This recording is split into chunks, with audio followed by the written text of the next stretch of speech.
খবর দিনভর নিয়ে আপনাদের সঙ্গে রয়েছি আমি সান্নিক। আর যে খবরে আমাদের নজর ছিল মুখ্যমন্ত্রী মমতা বন্দ্যোপাধ্যায়ের উত্তরবঙ্গ সফর, আর এই মুহূর্তে ইসলামপুর থেকে রায়গঞ্জের পথে রওনা হলেন মুখ্যমন্ত্রী মমতা বন্দ্যোপাধ্যায়।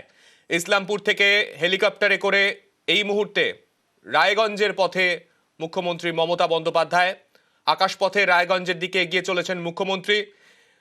আর অল্প কিছুক্ষণ পরেই রায়গঞ্জে পৌঁছবেন মুখ্যমন্ত্রী। সেখানে তার রোড শো এবং সভার কথা রয়েছে এবং তারপরে সেখান থেকে বালুরঘাট, সেখানেও প্রশাসনিক সভা করবেন মুখ্যমন্ত্রী মমতা বন্দ্যোপাধ্যায়। আমাদের সঙ্গে রয়েছেন আমাদের প্রতিনিধি সোমরাজ। সোমরাজ, এই মুহূর্তে আমরা যে ছবি দেখতে পেলাম কিছুক্ষণ আগে পর্যন্ত সেখানে রোড শো করলেন মমতা বন্দ্যোপাধ্যায় এবং তারপরে এই মুহূর্তে তিনি রওনা হয়েছেন। এই কর্মসূচি একেবারে ঠাসা কর্মসূচি আজকে তার রয়েছে দিনভর। কি এরপরে তার রয়েছে কর্মসূচি?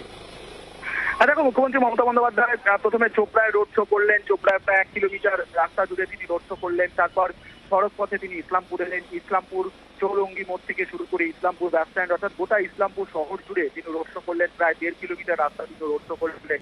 এই রোড শো এর মধ্যেই তিনি জনসংযোগও করলেন। কখনো আমরা দেখলাম ছোট্ট শিশুকে কোলে তুলে নিয়ে তার নামকরণ করলেন মমতা বন্দ্যোপাধ্যায়। আবার কখনো তিনি দেখলাম যে স্কুল পড়ুয়াদের আবদার মেনে তাদের সঙ্গে সেলফি তুললেন। যেখানে হেলিপ্যাড গ্রাউন্ড করা হয়েছে সেটি একটি স্কুলের মাঠ, প্রচুর স্কুলের পড়ুয়ারা ছিলেন সেখানে। তাদের সঙ্গেও আবদার মেনে মমতা বন্দ্যোপাধ্যায় তাদের সঙ্গেও ছবি তুললেন। অর্থাৎ এইভাবেই আজ মমতা বন্দ্যোপাধ্যায় জনসংযোগ করলেন চোপড়া এবং পরে ইসলামপুরে। এই মুহূর্তে মমতা বন্দ্যোপাধ্যায় ইসলামপুর থেকে রওনা দিয়েছেন রায়গঞ্জের উদ্দেশ্যে। কিছুক্ষণের মধ্যেই তিনি রায়গঞ্জ পৌঁছাবেন। রায়গঞ্জেও প্রায় 1 কিলোমিটার রাস্তা রোড শো করার কথা রয়েছে। তারপর রায়গঞ্জে সরকারি প্রশাসনিক সভা রয়েছে, অর্থাৎ সরকারি পরিষেবা প্রদান অনুষ্ঠান কর্মসূচি রয়েছে, সেখানে যোগ দেবেন মমতা বন্দ্যোপাধ্যায়। তারপর সেখান থেকে ফের হেলিকপ্টারে করে বালুরঘাটের উদ্দেশ্যে রওনা দেবেন এবং তিনি বালুরঘাট পৌঁছে সেখানেও সরকারি পরিষেবা প্রদান অনুষ্ঠান কর্মসূচিতে যোগ দেবেন।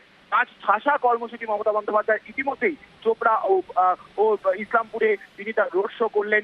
কেন্দ্রীয় বঞ্চনার ইস্যুকে সামনে রেখেই এই রোড শো এবং মমতা বন্দ্যোপাধ্যায় যাওয়ার সময় ইসলামপুর এবং চোপড়ার সাধারণ মানুষ থেকে শুরু করে কর্মী সমর্থকদের অভিনন্দনও জানালেন।